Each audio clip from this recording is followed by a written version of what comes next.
لبيك اللهم لبيك لبيك لا شريك لك لبيك. بأسه حل بكفر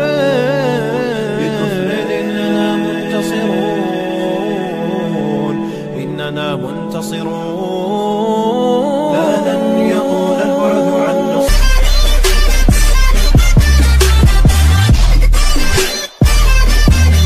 Bismillahirrahmanirrahim. Nabi Ilyas alaihissalam. Nabi Ilyas adalah keturunan Nabi Harun yang keempat. Bapak-bapak masih ingat siapa Nabi Harun? Yaitu adik dari Nabi Musa.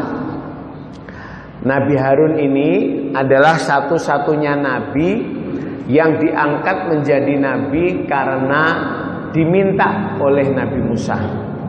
Sebab Nabi Musa itu kalau bicara omongnya cadel, jadi kurang jelas. Kenapa Nabi Musa cadel? Yaitu ketika kecilnya itu pernah makan bara api.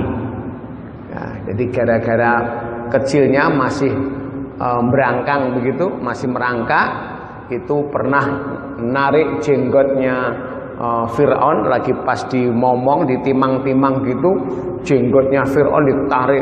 Fir'aun marah, wah ini yang mau menghancurkan kerajaan saya ini.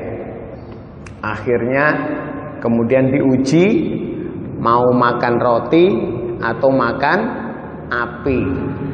Kalau yang diambil roti, bunuh.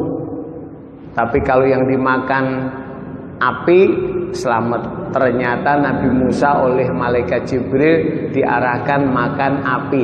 Nah, gara-gara makan itu lidahnya cadel. Maka ketika Nabi Musa diangkat menjadi Rasul, Nabi Musa berdoa, ya Allah, angkat pula saudaraku yaitu Harun. Sebab dia ngomongnya lebih fasih. Lalu Nabi Musa punya doa, Rabbishrahli sadri wa yassirli amri wahlul uqdatam min lisani. Wahlul uqdah itu ya Allah, hilangkan keluh lidah. Wahlul uqdatam min lisani. Jadi kalau ngomong biar lancar. Maka doa ini, Rabbishrahli ini biasanya dipakai oleh MC ya, MC yang mau acara gitu, itu pembukaannya pakai Rabbishrahli supaya lancar. Terus juga untuk para dai, kadang juga khotib ya, itu kalau nggak lancar di atas podium bisa amabadu, nggak bisa ngomong selanjutnya, udah demam panggung namanya ya, masya Allah, amabadu, terusannya lupa. Maka dibaca itu ya, wahlul uqdam. Nah, dari Nabi Harun maka berputra, bercucu, berbuyut. Nah, inilah buyutnya Nabi Ilyas, keturunan Nabi Harun yang keempat. Ia adalah putra Yasin bin Fahhas bin Izar bin Harun. Nah, itu silsilahnya. Nama bapaknya Yasin, kemudian nama kakeknya Fanhaz, kemudian nama buyutnya Izar, nama apa di atas buyut. Nah, ini ya, gantung siwur utek-utek, nah, itu namanya tuh ya, itu. Ia diutus Allah kepada kaum Bani Israel yang kufur, yaitu penduduk Baalbek, sebuah daerah di Libanon. Nah, di mana itu Libanon sekarang? Yaitu kalau kita lihat di atasnya Palestina, yaitu di Libanon, Lubnan, ya, bahasa Arabnya Lubnan, Libanon. Mereka Bani Israel suka menyembah berhala yang bernama Baal. Jadi Israel ini dari dulu, ya Allah, masya Allah, kurang orangnya ini kurang ajar emang dari dulu Israel ya. Udah berapa nabi diutus berubah lagi, kemudian benar berubah lagi. Ya begitulah. Ketika pada zaman Nabi Musa ditinggal berapa Bapak? Ditinggal 40 hari, balik yang disembah apa? Sapi. Ya bah, ya Allah. Ini Israel.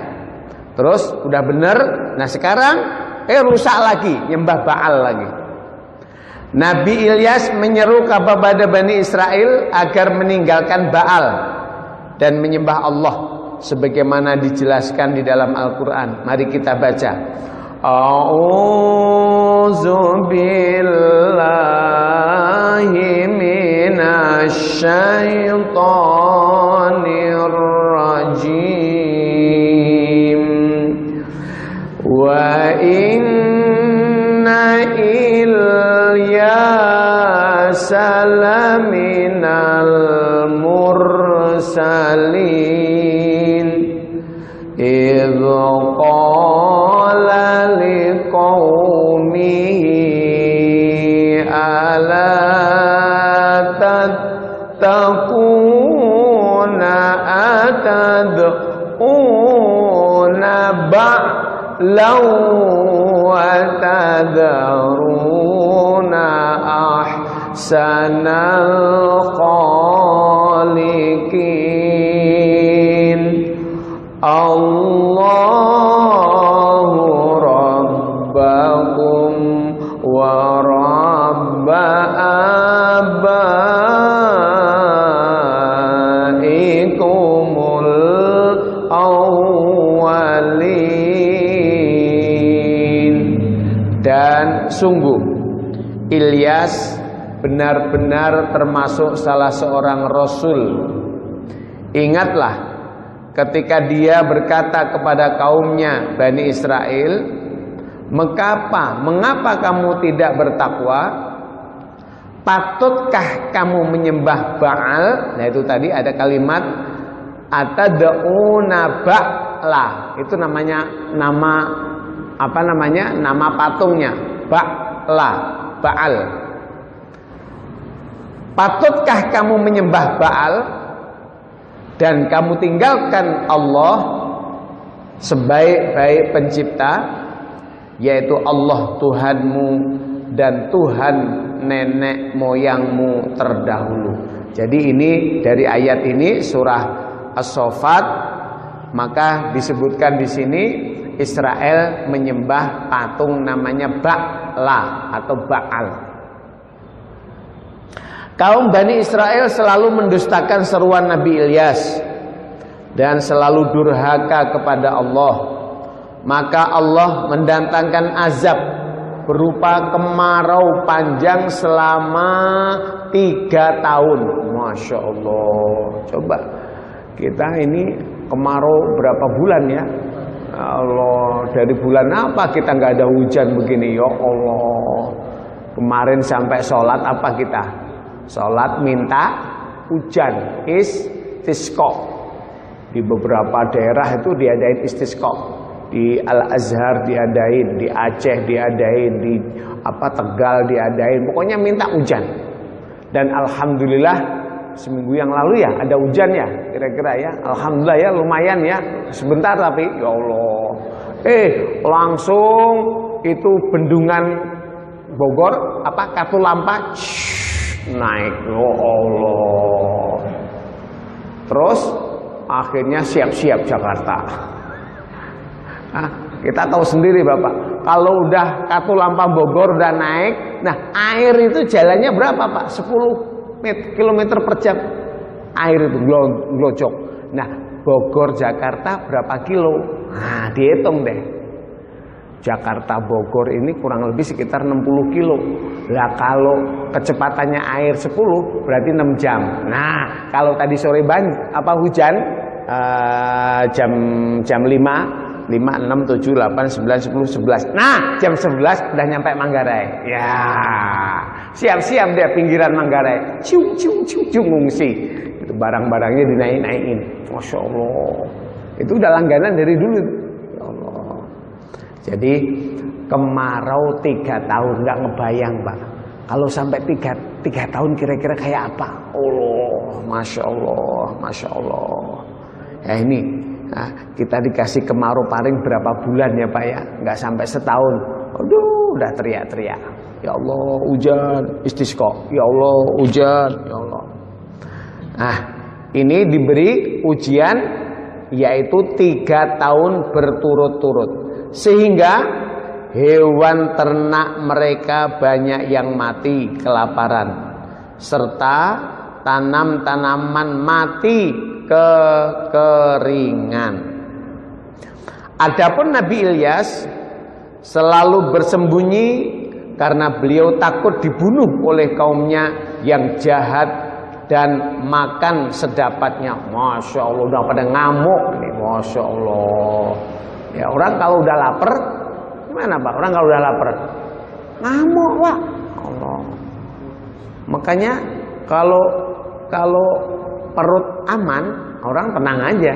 Ada tidur aja Pak, kenyang, Masya Allah. Coba kalau nggak bisa tidur, gubrak, nggak ada yang dimakan. Nah, itu apa Bapak? Apa aja dimakan Pak? Orang juga dimakan. Ya Allah, Masya Allah. Jadi kalau sudah kelaparan itu manusia ini jahat, buas. Kalau kaumnya mendapat makanan di dalam sebuah rumah, mereka berkata, wah rumah ini sudah dimasuki Ilyas. Oh Allah, sampai kayak gitu. Oh banyak makanan, berarti ada Nabi Ilyas ini, dicari. Pada suatu saat Nabi Ilyas telah masuk rumah seorang wanita yang mempunyai seorang laki-laki yang bernama Ilyasa. Ini bedanya cuma 1 huruf. A, Ilyas, yang satunya Ilyasa, cuma ditambahi A aja, Ilyasa. Dan anak itu beriman kepada Nabi Ilyas karena anak itu dibawanya kemana beliau pergi. Setelah kaumnya yang durhaka itu benar-benar merasakan siksaan dan kesengsaraan, barulah mereka insyaf lalu mendatangi Nabi Ilyas alaihissalam memohon kepada Allah agar mereka terhindar dari bahaya kelaparan.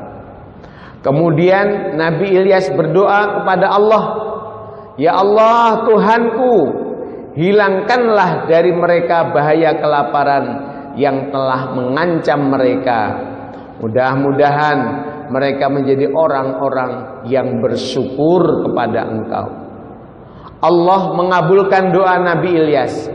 Lalu hujan turun dan tanah ladang menjadi subur serta binatang-binatang berkembang biak dan menurunkan anak-anaknya yang banyak. Ini salah satu mukjizat Nabi Ilyas, yaitu memohon ampun kepada Allah, mendoakan kepada kaumnya turun hujan. Hampir semua nabi punya doa begini. Nabi Muhammad juga begitu. Suatu ketika di Madinah kering, lama nggak hujan, maka para sahabat Ansor datang, ya Rasulullah, mohonlah kepada Allah hujan. Kemudian Rasulullah angkat tangan, Allahumma anzil alaina minas sama'i ma'am midrar. Ya Allah, turunkanlah hujan di antara kami, di atas kami dengan hujan yang deras. Rasulullah belum menurunkan tangan, hujannya sudah Masya Allah. Nah, hujan terus seharian itu enggak putus-putus, datang lagi, ya Rasul, udah, ya Allah, udah ibu, udah kebanyakan. Akhirnya apa? Rasulullah angkat tangan lagi. Doanya Rasulullah apa? Allahumma hawalaina la alaina. Nanti insya Allah kalau lagi pas musim hujan ya, kalau udah kelewatan nggak apa-apa, kita baca doain. Sekarang mah jangan ditolak dulu, hujan aja belum, ya Allah. Itu doa nolak hujan Pak. Allahumma hawalaina. alaina, ya Allah di sekitar kami, jangan di atas kami. Baru saja Rasulullah membaca doa itu langsung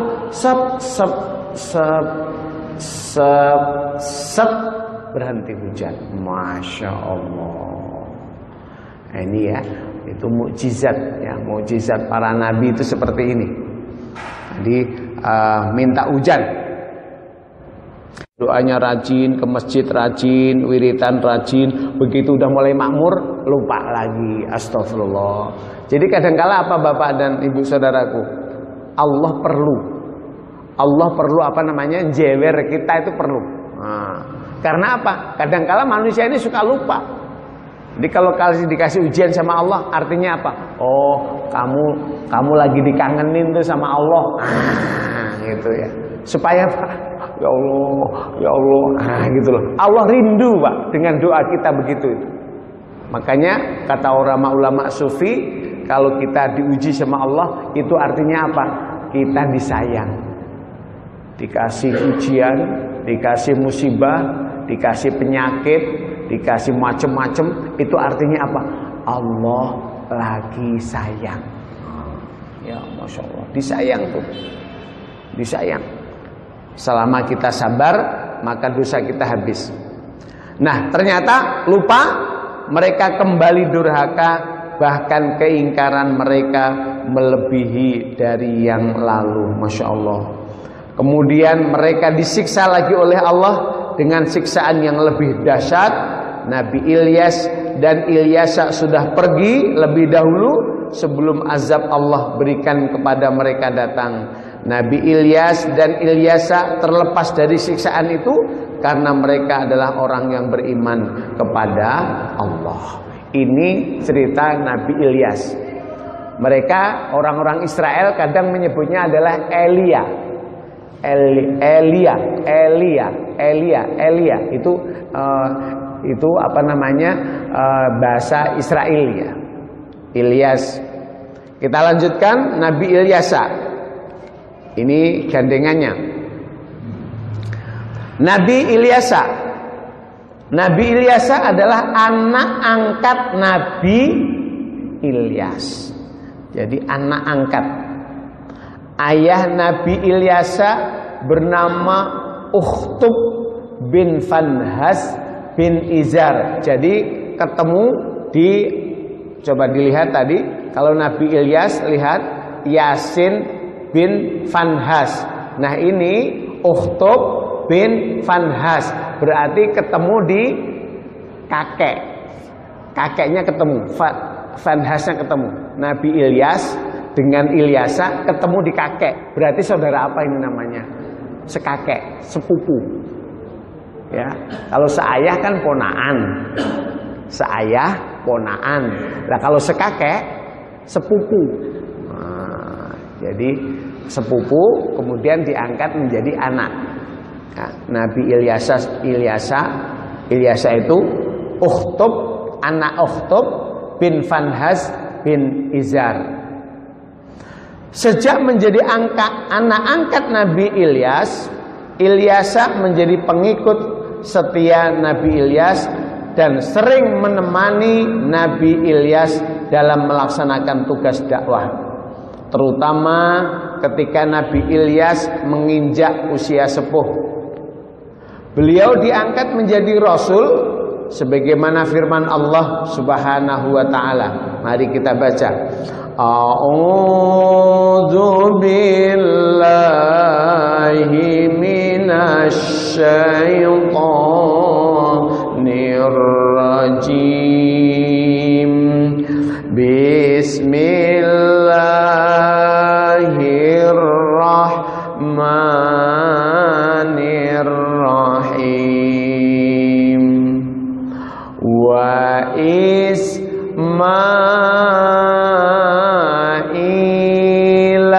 wal Yasa'a wa Yunus wa Luta wa kullan faddalna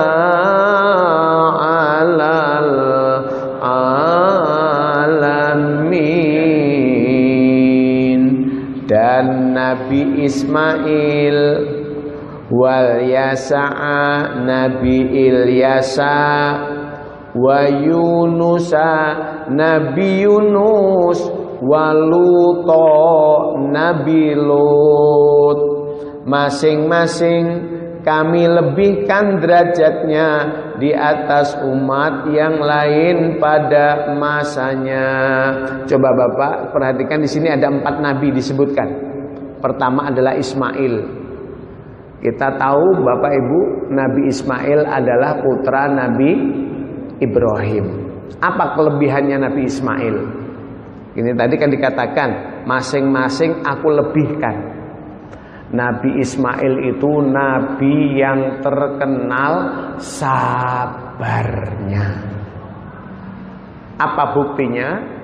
Pas mau disembelih ketika ayahnya Nabi Ibrahim mengatakan, wahai anakku, ya abati, wahai anakku, tadi malam ayah ngimpi diperintah nyembelih kamu. Nabi Ismail ngomong, ya abati, hai abah, wahai ayah, if'al ma tu'mar, laksanain aja perintahnya Allah. Potong aja saya.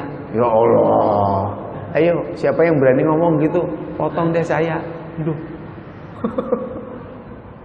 If'al ma tu'mar, satajiduni, engkau insyaallah akan dapati aku, siapa? Ismail, minas sabirin, termasuk orang yang sabar. Masya Allah. Ini Nabi Ismail. Wal Yasa. Nah, sekarang lagi kita pelajari ini Ilyas. Wa Yunus. Apa ini Bapak dan Ibu? Nabi Yunus. Masih ingat Nabi Yunus yang lalu?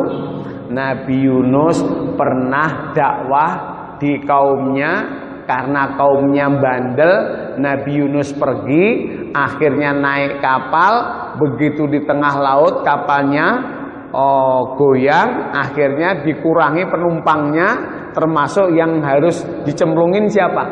Yunus. Masya Allah. Begitu Nabi Yunus dilempar, tuh Allah perintahkan ikan untuk menyambarnya. Wop. Kemudian dibawa ke pinggir laut, kemudian dimuntahkan. Selama di dalam perut ikan, Nabi Yunus berdoa, la ilaha illa anta subhanaka inni kuntu minadz-dzalimin. Ini wiritannya, ini doanya Nabi Yunus. La ilaha illa anta subhanaka inni kuntu minadz-dzalimin. Kalau kita lagi istighosah, itu diantara yang dibaca. Salah satu fadilahnya apa? Maaf, kalau kita lagi punya masalah gelap, kayak Nabi Yunus di dalam perut ikan itu gelap. Kalau kita lagi punya masalah gelap menyelimuti hati kita, menyelimuti pikiran kita, kita pusing, ya Allah, ini gimana nih jalan keluarnya? Baca wirid ini. La ilaha illa anta subhanaka inni kuntu minadz-dzalimin. La ilaha illa anta subhanaka inni kuntu minadz-dzalimin. Akhirnya diberikan jalan keluar, yaitu apa? Dibawa ikan, dilepeh. Selamat. Nah, kita nggak tahu Bapak. Kalau kita punya masalah, kita baca ini, Allah ngasih solusinya apa? Wallahu a'lam. Nah, ini Nabi Yunus. Nabi Lut. Nah, ini sangat terkenal Bapak. Apa Nabi Lut? Nabi Lut ini adalah saudara Nabi Ibrahim. Diutus oleh Allah untuk satu kaum namanya kaum Sodom. Yaitu apa? Yang laki senengnya sama laki, yang perempuan senengnya sama yang perempuan. Masya Allah. Akhirnya oleh Allah kaum Nabi Lut ini dihancurkan. Nah, ini adalah ayat yang bercerita tentang Nabi Ilyas. Sepeninggal Nabi Ilyas, Allah Subhanahu wa taala mengangkat Nabi Ilyas menjadi nabi dan rasul. Meneruskan tugas dakwah ayah angkatnya kepada kaum Bani Israel yang gemar menyembah berhala. Masya Allah, Israel ya. Nabi Ilyasa juga memberikan peringatan berupa ancaman adab dari Allah Subhanahu wa taala apabila kaumnya tidak mau meninggalkan kekufuran dan kemusyrikan. Pada zaman Nabi Ilyasa alaihissalam, rakyatnya makmur, hidupnya aman karena taat kepada perintah Allah dan ajaran Nabi Ilyasa. Setelah Nabi Ilyasa wafat, umatnya Bani Israel meninggalkan agamanya, yakni mengambil jalan yang menyimpang dari ajaran agama yang dibawa oleh Nabi Ilyas.